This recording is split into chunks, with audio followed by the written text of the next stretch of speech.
Welcome to the Tackling College Sports Podcast, the definitive resource to help you navigate your way to play college-level sports. Here are your hosts, Chris Legates and Mark Franco, where they want you, the TCS Nation, to be your best.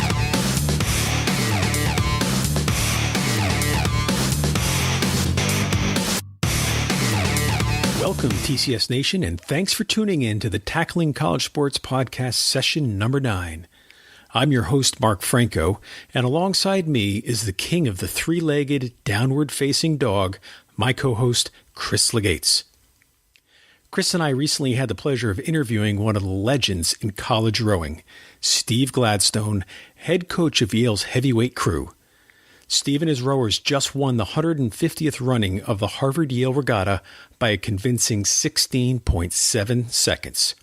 The biggest Eli win since Billie Jean topped the charts in 1983, and the first win over Harvard since 2007.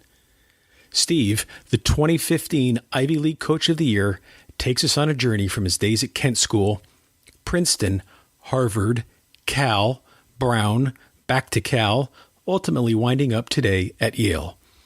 You will quickly realize that Steve is very passionate about the sport that clearly runs through his veins. We cover many interesting topics in this session, such as his recruiting process, how U.S. rowing differs from some of the other powerhouse countries, what to expect if you wish to row at an Ivy League school, just to name a few.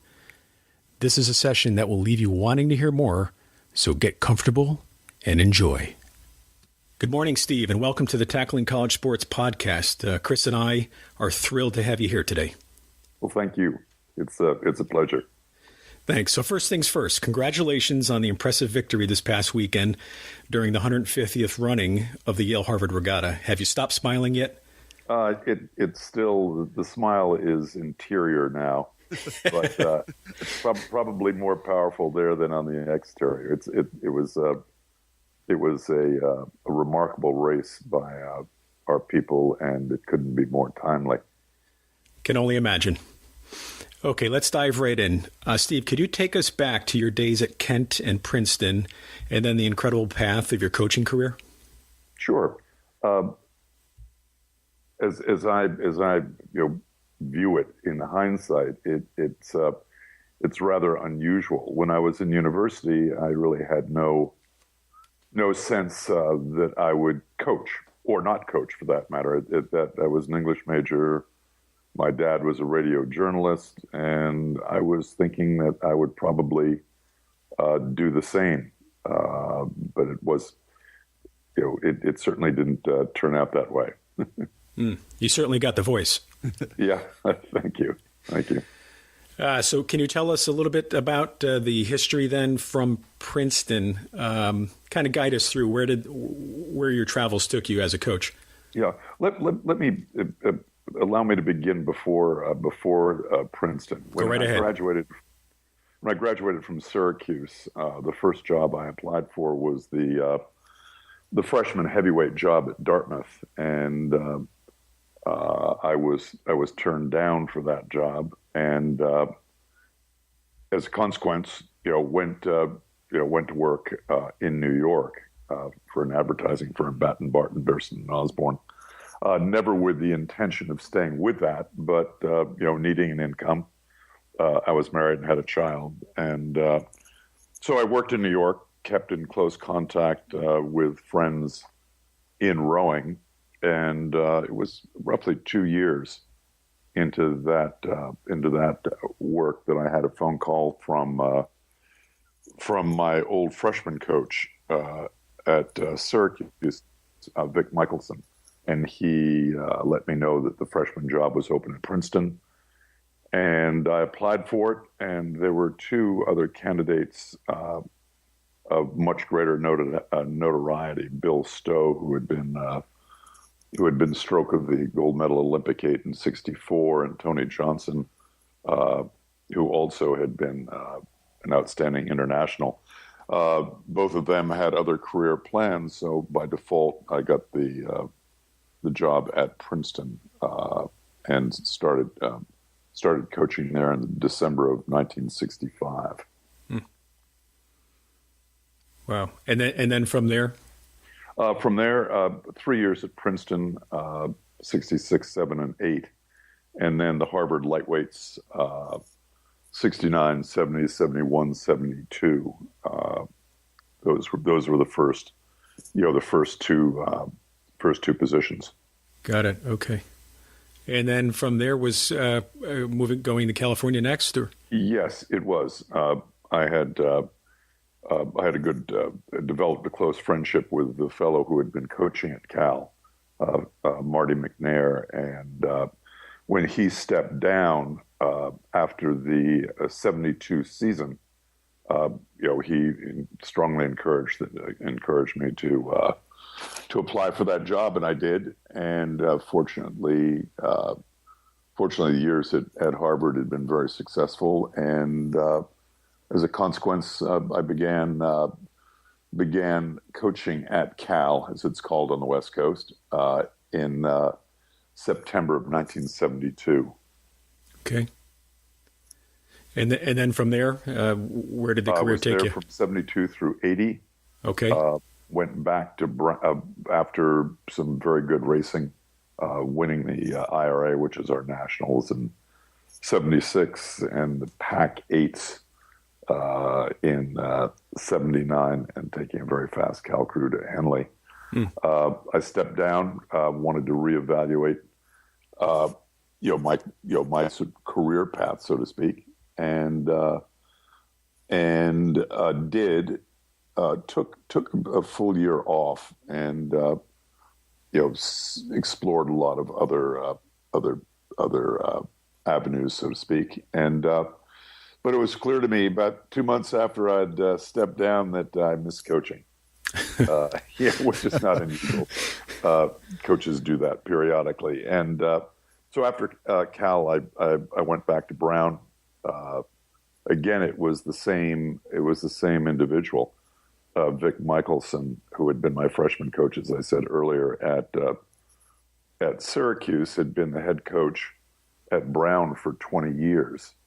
And we'd had a close relationship. And he asked me if I would apply for the job. And it was a difficult decision, because I was enjoying my life on the West Coast, but I was missing the collegiate coaching very, very much. That being said, made the decision, went back, and as they say, the rest is on the records. Impressive. Chris, go ahead. Steve, first of all, thanks again for being with us on the Tackling College Sports podcast, and congratulations on the massive victory this weekend. Thank you. When you have the opportunity like you have to have coached some of the greatest athletes in the world, what really differentiates them to you? When you're building a team at Yale, how do you evaluate players, or in your case, rowers from all over the world, and say, okay, this is the group that I want?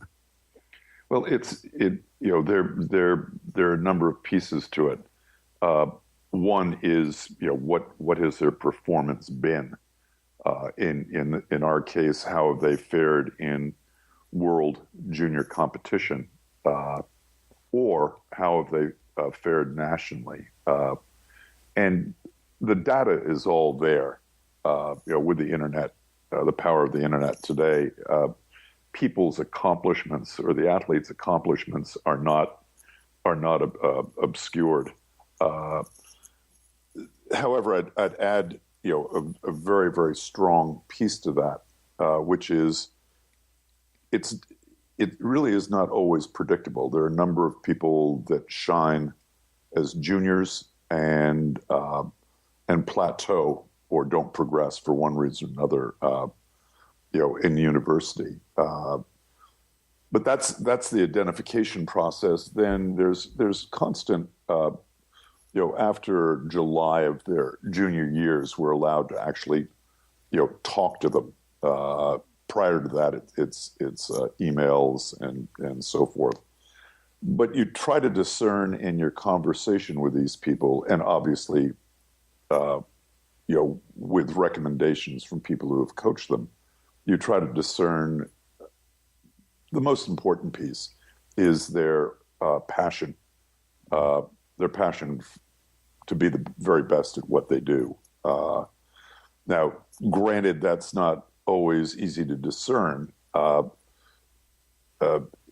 fact, it's very difficult to discern. But that is given basic accomplishment. That is the most important factor. Do they love what they do, or do they have a passion for it? And I'd like to clarify that. Not a passion for notoriety. That doesn't work long term. But a passion for the sport and to be the very best at it. And to the extent you can discern that, to that extent, you can form a strong recruiting class and ultimately a strong team. In your vast, legendary career, Steve, would you say has the passion changed in the student athlete these days? Is it different than it was in the past? No, it's not. The same people who would have excelled in the 70s would be excelling today. It's a question of temperament. It's a question of temperament, and I don't think that's really changed in our sport. So, yeah, no, I don't see a variation there. And when you're building a team that has competitors from all around the world, and they have played for have rowed for their national teams, when you look at it, what are the financial aspects to it to make it work at some of the greatest institutions in the world that you've been at? What are the tricks and trades for you to make it work for them financially? Well, it depends obviously on where you're coaching. Let's take the state university. Let's take University of California, Berkeley. Financial aid, need-based financial aid for foreign students is just non-existent. Mm. So the financial picture there is athletic financial aid. And when there's a limit to that, obviously there's a limit to how far you can reach and the number of people you can support. At the Ivies, all financial aid is need-based. Right. And the reality is that to attend any of these universities, whether it be an Ivy or otherwise, it's very, very expensive. And so that the need-based aid ultimately is a real, I think, a real help. I think you can have a broader reach. I don't think you can definitely have a broader reach in the people you can support. And the athletes will know ahead of time, whether it be Yale or, Princeton, Brown, the student can do. There's usually a equation where they can project the amount of financial aid that they would receive. It's an online process where they can punch in family's income, and all the other details that are asked, and then come up with a figure of financial aid that they will receive. So that's how it works at the Ivies, at Cal, Washington, places. That's straight up athletic scholarship, as well as I'm just obviously speaking in the rowing world, as well as Syracuse, BU, Northeastern, so forth. That's all straight up financial aid. I think the only university that I'm aware of that has need-based aid as well as straight athletic scholarship money is Stanford. Excellent. Mark? Sure. Steve, can you tell the listeners what the biggest obstacles that you have seen that face athletes in college, whether it be socially, from a class management standpoint, and also, if you could, as an add-on, since you've coached over multiple decades, has any of those issues changed? Again, I think the support systems for students in general and student athletes specifically have improved significantly. For example, let me reference University of California. Although it's has a huge undergraduate population, they have a very strong program, support program for student athletes. And here at Yale, because of the size of the university, because of the resources of the university, the academic support is superb.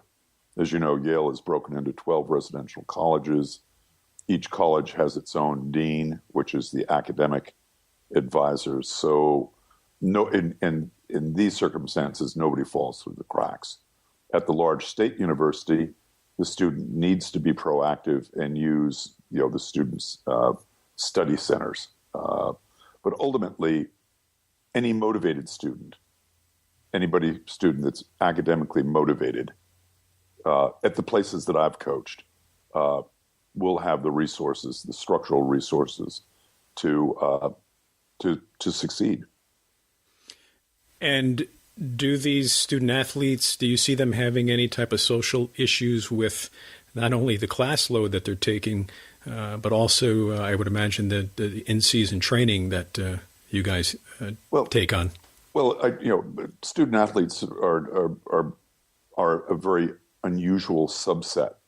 When you look at what they do, how they achieve academically, and the amount of training time they put forward, whether they be swimmers, track athletes, oarsmen, and so forth, it's truly remarkable.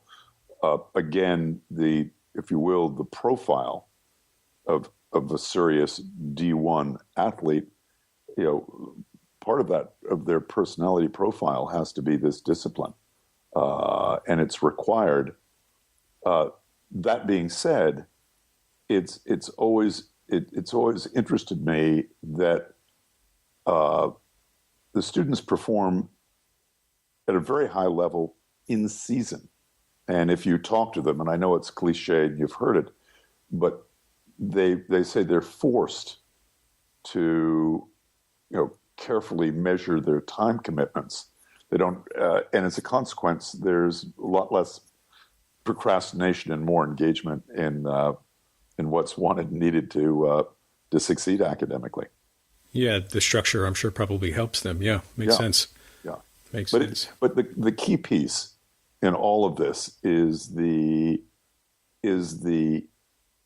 drive and the discipline of the individual, both in terms of the athletic prowess, if you will, or the athletic accomplishment, and the academic accomplishment. If that's not there, they're not a good recruit. They're not somebody that's going to really prosper in the program. Sure. And as a follow-up, Steve, pros and cons of playing at an Ivy League school, since you've coached primarily in the Ivies? Yeah, just to frame that, it was a total of 20 years at the University of California, 72 through 80, and then 97 through 2008. So 20 years, in the state school context, and the rest in the Ivies.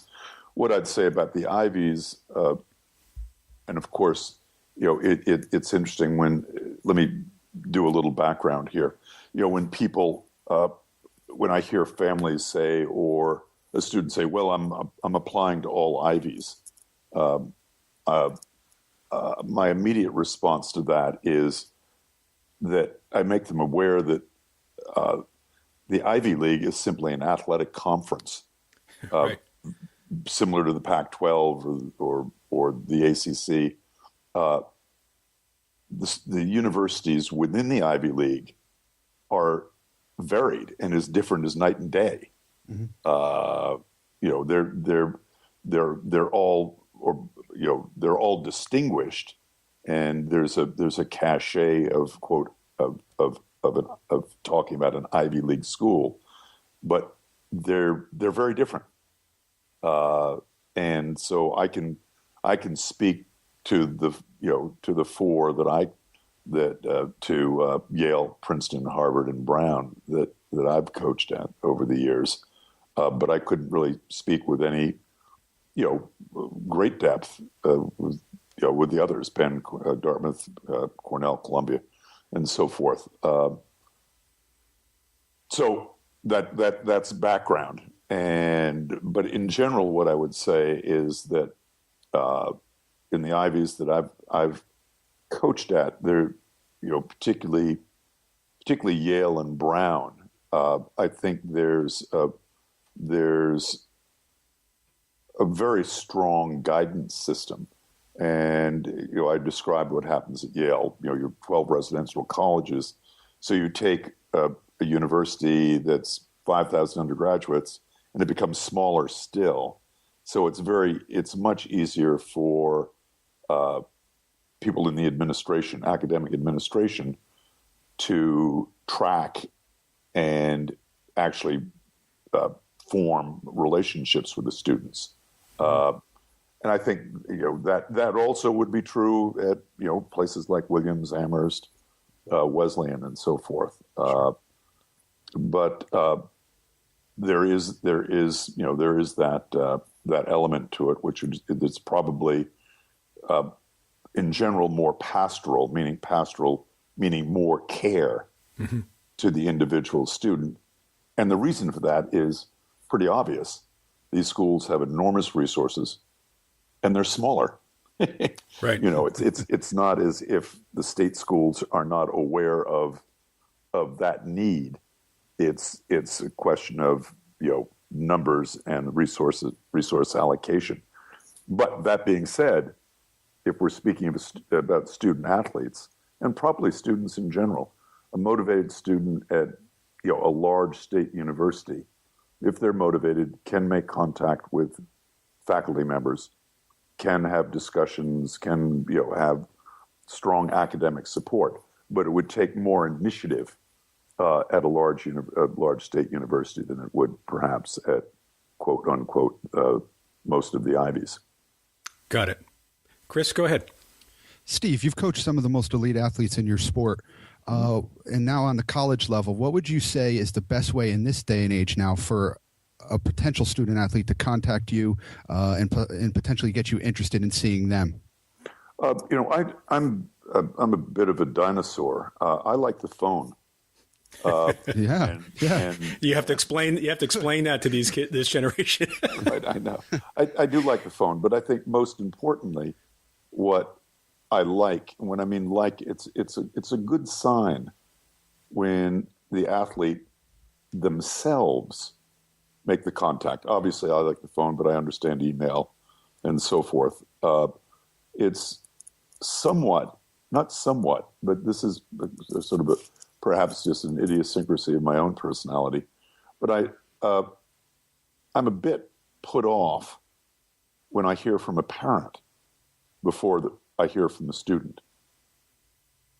If the mother of Joe Doe calls and said, my son John has a real strong interest in, and so forth and so on, I said, that's very nice. And obviously I communicate with them. And then shortly into the conversation, I'd say, I'd love to speak with your son. Mm-hmm. Or speak with him or hear from him with email. But I see no downside, absolutely no downside in a high school senior, or actually a junior. As juniors, they can initiate the call. We can't call them, but they can call us. Right. Calling the coach. I don't view it as being overly aggressive. In fact, I'm always curious. To me, on some level, it can show a sign of of initiative and a little bit of courage. I think for a high school junior or senior to call a coach, I think requires some gumption, as they say. So that's from my perspective, that's the way to do it. Now, what I would add to that is that my two colleagues are constantly all over the rowing world. That's Australia, New Zealand, Europe, United States, so forth. Australians. They're constantly looking at and developing information about the people that are doing good work, so that we generally Not always, but we generally are well aware of who the high school students are that are distinguishing themselves in the sport. And you sort of alluded to it. When do you believe, Steve, that process should begin? I think that process, understand the student has to initiate it. I mean, I'm not at all adverse to having a sophomore write an email, and when they do that, what they do is they give themselves enormous lead time. So, for example, if here I am at Yale, if a sophomore contacts you, you can tell them very, very clearly that this is the academic profile you need to generate if you're going to be a serious candidate. Now, when that comes, that has to come, at least at the very shortest period of time, that has to come in their junior year, because essentially their academic work is going to be, the junior year is going to be, what makes them and breaks them. Obviously, sophomore year is important, but junior year is critical. And if you're looking to have people apply early, then that's what they need to do. So this is sort of a secure way of answering your question. Sophomore year is fine. Right. Junior year is good. Early junior year is good, so that they can begin to, if they don't know, if they're not aware of the fact they have to take honors classes and achieve certain numbers, then they can have a goal. They can learn that and have a goal and work toward that end. In a sport like yours, where I would imagine technique is very important, with the advent of the YouTubes and the Instagrams, are you watching more video now or receiving more video from recruits? That's true. We are. Particularly from the internationals. There's an awful lot of, we get an awful lot of video.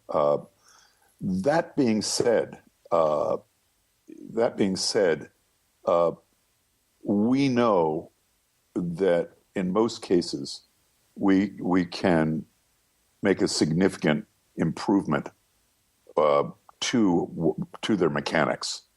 So if there's somebody, let's use the word that we use, that's really rough and not particularly skillful, but has a high level of motivation and has demonstrated, strong physiological profile. If they're rough, that's not such a problem. And the reality is, and I don't say this in a critical way, but somebody's technical development depends upon the quality of coaching they've had. Sure. And not everybody has access to that, but they might end up, being Olympians. So, and any number of coaches, I could give you, examples of people that I've coached that came in, really raw and ended up, having multiple medals in the Olympic Games, 2 or 3 Olympiads. So how they row, it's a bonus. It's a bonus if they're really, quote, slick and highly developed. But I would look at their motivation and their physiology, first. On the podcast, we've often talked about potential pitfalls and things that student athletes should stay away from when they're contacting college coaches. Are you getting any of those emails that say, Coach Gladstone, I really want to be part of your Harvard team or your Princeton team? Oh, yeah, right. I've had them, and it's It happens even at the Ivies. That's right. It's pretty clear that there's a scatter technique that they've fired off, and it's also so easy to see the boilerplate. Yep. Boilerplate things, or one of the most irritating type of email is, "What does your program have to offer me?" Oh boy. Oh boy. And we're saying this is the wrong personality. Offer me. first of all, the me is not exactly a life sign. Yeah. So pay attention to what you're writing and do it individually, and you'll be off to a good start. Yes, absolutely. And one can sense that it's not a question of somebody has to be able to present themselves beautifully in the written word, but you can sense somebody's enthusiasm. It's so transparent, when it's not genuine. Mm-hmm.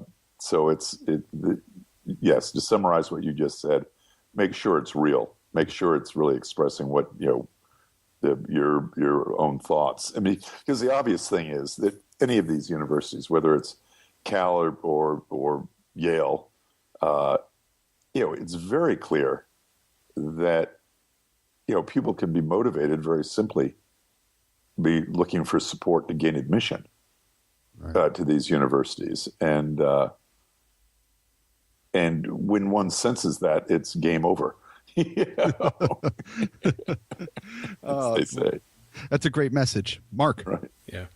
Before we go on with these scheduled questions, Steve, I'm out of my own curiosity, because I know very little about the rowing world, and I'm safe to say I think Chris would probably admit the same. Yes.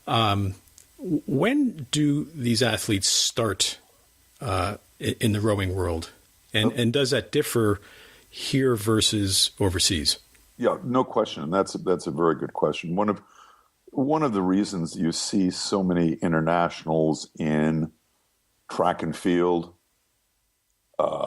tennis, rowing, to some extent more and more in swimming, is that so many of these people, begin in Great Britain or in the Balkans or in Czech Republic or Australia. I mean, these kids begin when they're 7, 8 years old. There are these boat clubs throughout all these major cities, whether it be in Prague, whether it be in Sydney, whether it be in every hamlet in Great Britain and every other. I mean, for example, in Berlin alone, I think there are 120 boat clubs. Wow. And people who are in these boat clubs are families, mom, dad, granddad, and these boat clubs typically, have, nice accommodations. I mean, primitive but nice accommodations. So these kids begin when they're very, very young. In the States, most of the athletes, the rowing athletes, begin in high school. So they're beginning 4 or 5 years later than their European and Australian and New Zealand counterparts. And that makes a difference. That makes a significant difference in terms of, it's like, a piano player, a kid that starts and puts in thousands of hours from youth on is going to be more accomplished than one who starts when they're, 15 and puts in, hundreds of hours. So to some extent, call it what you want, the internationals generally have an advantage. That being said, there are an awful lot of good athletes in this country that come to rowing, and this speaks to what I said before. I'm not really that concerned where they are technically as where they are emotionally. So, yes, yeah. That's a talking around your question. Yeah, it seems like a distinct advantage that clearly that they have. And is that reflective in your current group? Sure, it sure is. I mean, I heard a statistic that in last year's national championships, 2014, that of the 6 crews in the grand finals, that 65% of the athletes were internationals. Wow. Yeah. Yeah. Okay. Yeah. All right. So we're a little bit more than halfway through, and this is the portion of the podcast where we ask a couple of personal questions for the guest. And the first one is, do you have any favorite quotes that you like to use?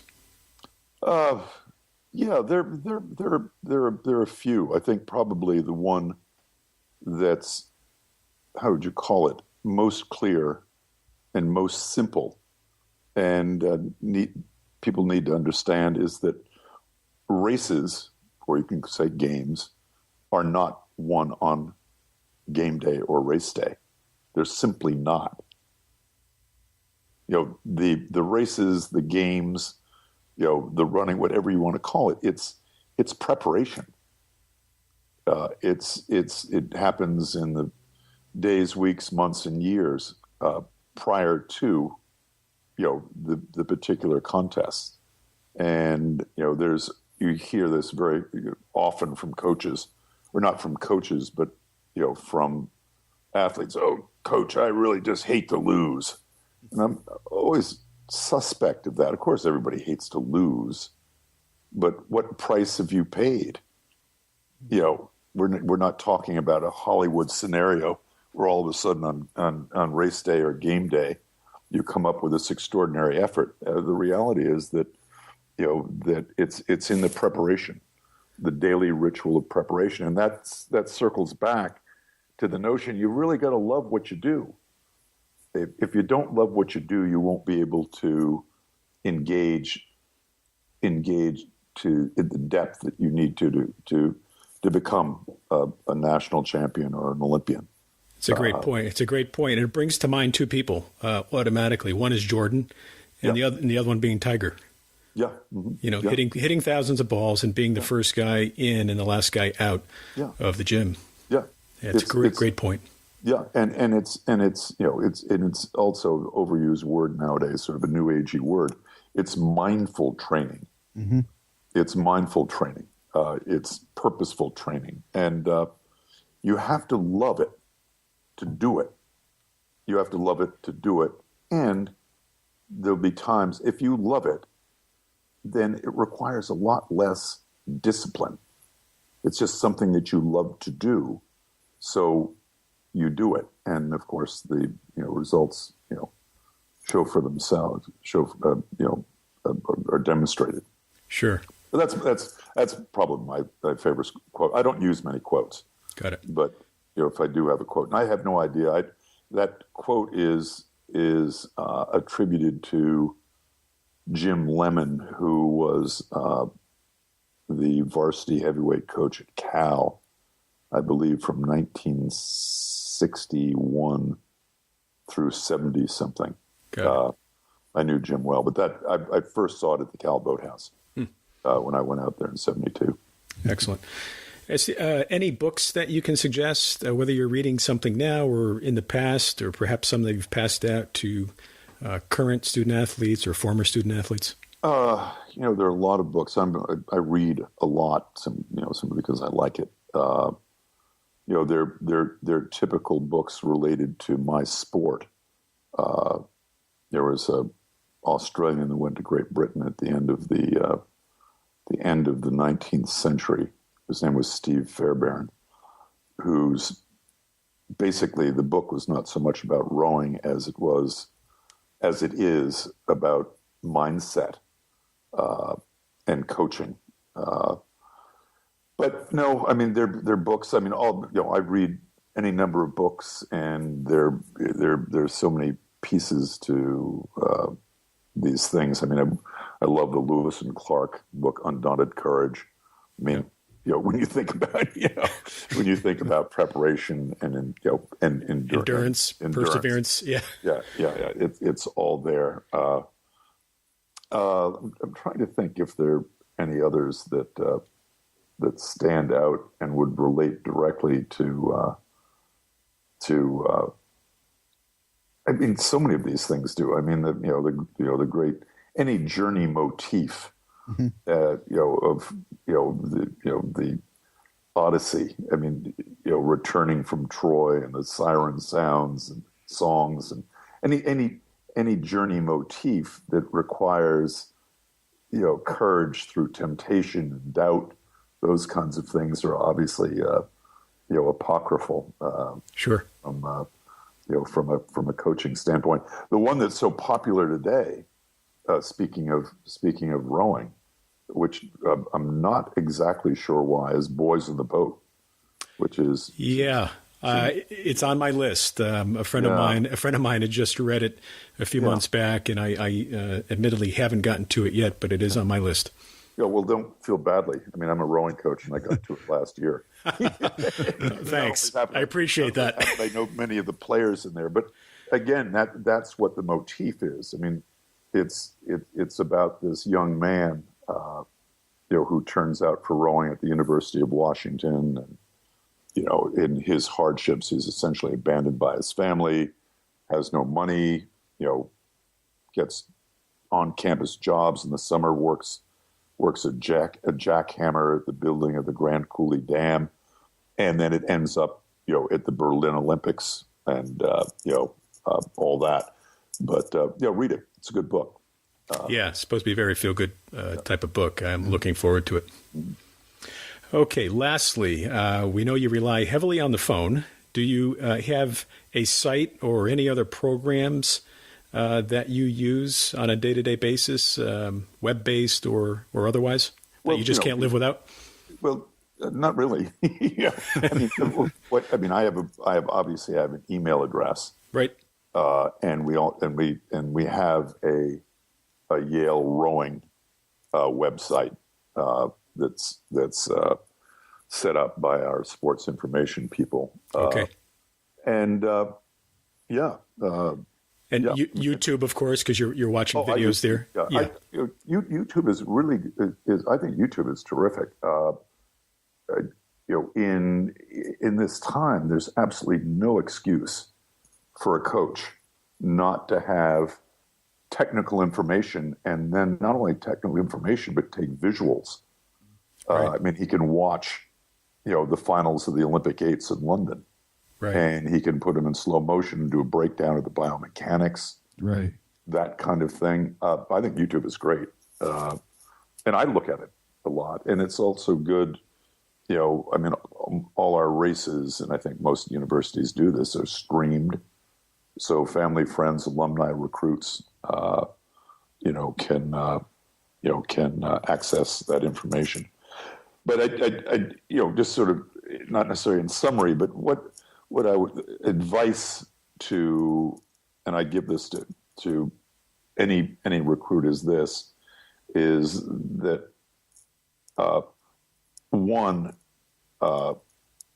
that they really need to, and I know this is cliche, but their primary objective when they're evaluating their college choice, above all, is, do I find this environment and these people that I want to spend 4 years with? I know that's obvious, but that's an extremely important point. Then look very, very carefully at your coaching staff. These are people. They're going to spend 2.5 hours a day with these people, and get a sense of what their expertise is. So I think those things are very important, the environment and their coaching staff, because as I said earlier, if somebody's highly motivated, the academic piece will take care of itself. In the Ivies, perhaps, although I don't like to lump them, it's a little bit easier. It's going to be more pastoral. You're going to have more care than at a state university. But the worst thing you can do, and you see so much of it, as far as I'm concerned, are people that are brand hungry. Sure. And being brand hungry is really short-sighted, and is not only short-sighted, but unfortunately, in many cases, it's promoted by the parents. And you might think this is an odd statement to make from somebody who's coaching at Yale. There's a certain irony to that. But I wouldn't want somebody to come to my program because somehow they think they're going to be anointed if they graduate from Yale University. I think the important thing is to go to the university where you think individually you would really prosper. So put the brand away for a while, and then sort of, I know it's a new agey, but trust your gut and go from there. Well said. Chris, go ahead. Steve, you've given some great advice to our student athletes. I'm just going to switch it a little bit here and say, what's the best piece of advice you have to the parents? The parents, I think this, please do not speak for your children. I can't tell you the number of times I've had mom and dad and son come to the office, and the boy sits there, and the parents are extolling his virtues. It's very uncomfortable. I think it's uncomfortable for the recruit, and it's really not in any way effective. In this process, I think the parent, what the parent should do is encourage their children to make the contacts, keep the coaches abreast of what they do, and that's so important because it shows initiative. But with the parents, give the children breathing room. Give them breathing room. The coaches have done the research. My boy John is the hardest working guy we've ever known. That kind of thing. Every parent thinks his child is the hardest working. You see what I'm saying? Yeah, absolutely. And it becomes toxic. Guide your child, support him in his drive toward achievement and excellence. I say support him, don't push him, and encourage them because they're shy, they're adolescents and they're shy. Email Coach Gladstone, give him monthly or biweekly updates on your training, engage him on how you're training. I love to talk rowing. Sure. And when a youngster calls me up and I'll say, hey, what have you been doing? What are your training patterns been? And you begin to learn about the kid, and the kid begins to become a real person to you. So initiative is very, very important.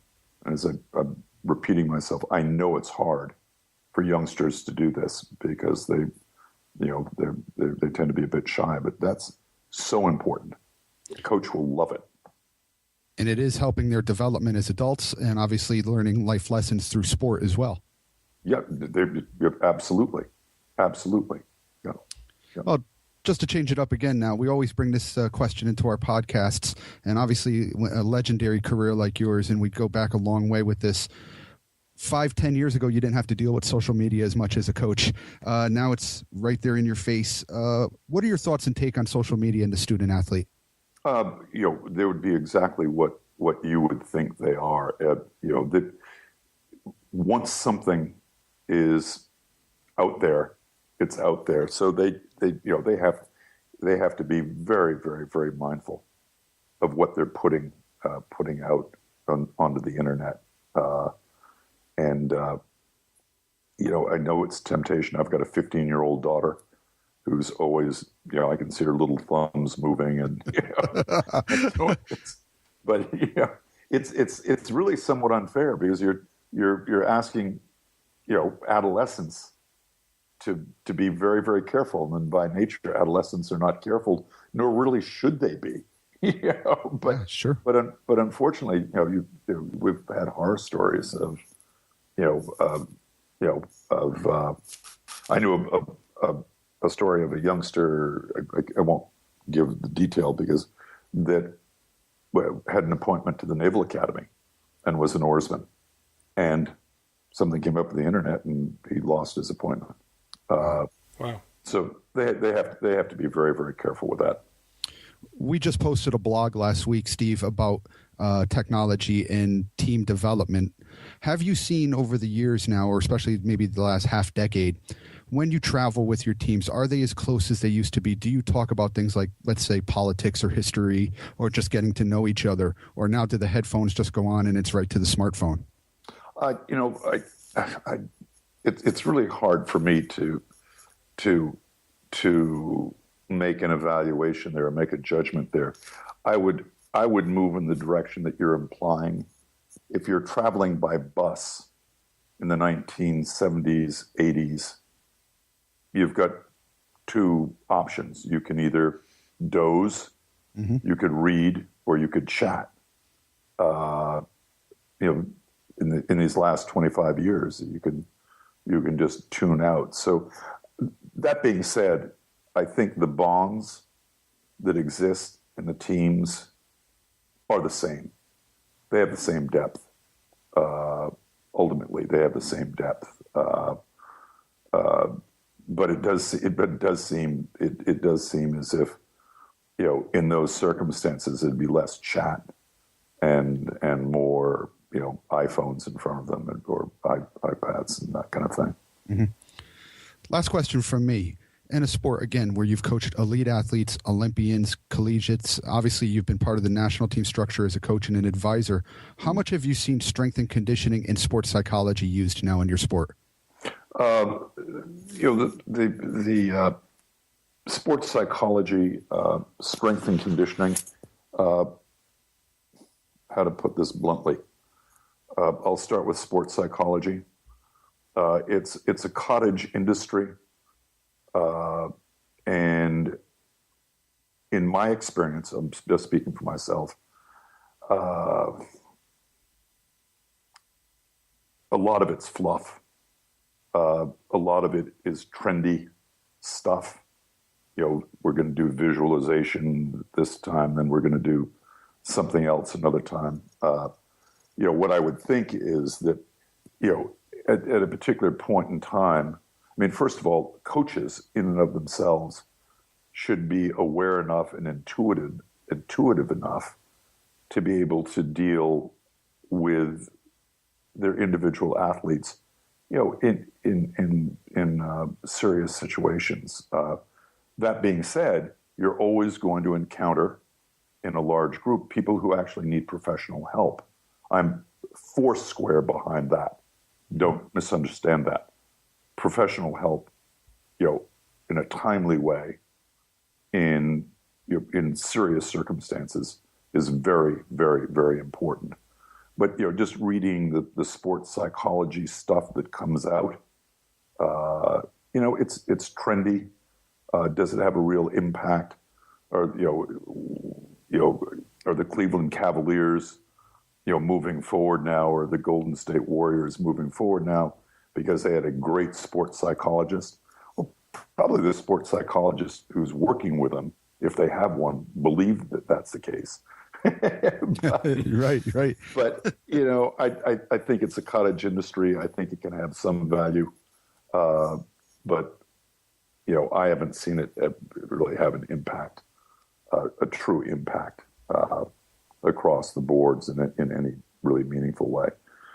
Strength and conditioning, what I would say is the availability of knowledge that a coach acquires, picks up from experience in terms of how to physiologically best train their athletes. That's always being it's always being refined. Nonetheless, it's not complicated. You don't need a lot of Greek words, or you don't need to take blood lactates, every day to figure out whether your athletes are, in what phase of conditioning are they. You don't need to do that. A good eyeball and chat can tell you that. But the strength and conditioning is an important piece that one always engages in, and there've been no revolutions in at least in our sport over the last 25 or 30 years, and I think the reason for that is because I think rowing, very similar to swimming, has always been way, way, way in advance of the game sports like baseball, football, so forth and so on. They've always been more strategy oriented and not as physiologically oriented. But it's good. I'm foursquare behind intelligent strength and conditioning. Oh, excellent. Just one quick question, because I always like to ask this of people who've had this opportunity. I was a Division I athlete and been now a college soccer coach for 23 years at a variety of levels. But what is it like to represent your country as a coach, turning out athletes who do represent their country? What's that feeling like? It's, as you can imagine, it's a very powerful feeling. It's very gratifying. And I'd say in this sense that when you're fortunate enough to work with an individual that has that level of motivation, it's just a phenomenal crescendo to see them perform at the various highest level in the world. It's because you know it's the absolute centerpiece of their lives. You know what they've devoted to this endeavor, and it's in sports specifically, it's a world of hard edges. I mean, let's just speak for rowing, because that's what I'm most familiar with. You have a starting line and you have a finish line. There are no opinions about who gets there first and who's there second, third, fourth, fifth, and sixth. It's very clear, and there's a purity to it that rarely exists in other contexts in life. In a business deal, somebody can say, the business climate was wrong. The Deutsche Mark was up and when I wanted to go down, and so forth and so on. And all those things can be true. But in sport, there's a starting line and finish line. There are a number of points scored. And it's vivid, it's unequivocal, and when you see people who have had the courage to go into an arena where there is no spin, and essentially lay themselves bare emotionally, it's wonderful to see them perform at that level. That being said, it's also wonderful to see a young kid who's making a breakthrough. Sure. When I think of the Jake Wetzels, Scott Franzens, John Smiths, I could go on and on, that were Olympians, it's always satisfying. That's awesome. Yeah. That's great to hear. Mark? Yeah. Okay, Steve, we're at an hour in, so let's wrap this up. And if you'd like, can you tell our listeners or student athletes that may want to get in touch with you the best way to do so? Sure. Now, I've got a lot on my plate, so I'm not sure, if I were inundated with calls, whether I'd be able to return all of them. Just not now. Right, not now. But, my email is available. Okay. And I'm more than happy to chat with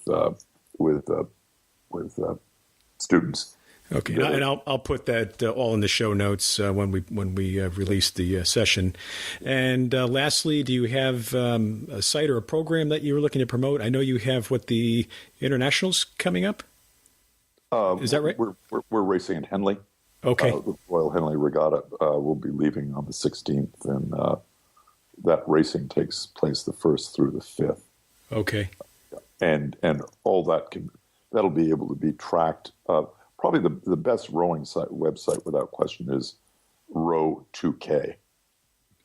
Row2K. I'll make sure I get that in the show notes. Row2K does excellent coverage. And is there anything on your end that you want to promote on top of that? Not really. There might be a time in my life that I do. Okay. Because I must say that, and you could predict this. Counseling people on this process, I find enormously satisfying. That being said, right now I'm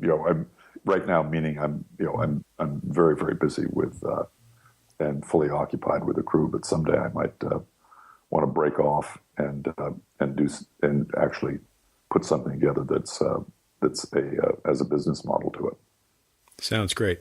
Again, Steve, we appreciate. Thanks for joining us on the Tackling College Sports podcast. Yeah, Steve, thank you again. And it's been an amazing hour. You've educated both Mark and I on a sport we knew a little about, but we know a lot more now.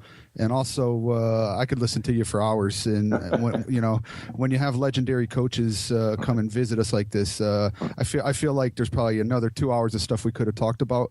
And all the best at the Henleys as well. Okay, thank you so much. All the best. Pleasure. Yep. And just remember, TCS Nation, you guys can get in touch with us on the web at tcsnation.com, on Facebook at facebook.com/tackling college sports, of course on Twitter at TCS Nation, and lastly on the gram at TCS Nation. And until next time, be your best. Be your best. Your college sports future awaits. So join the TCS Nation and be your best.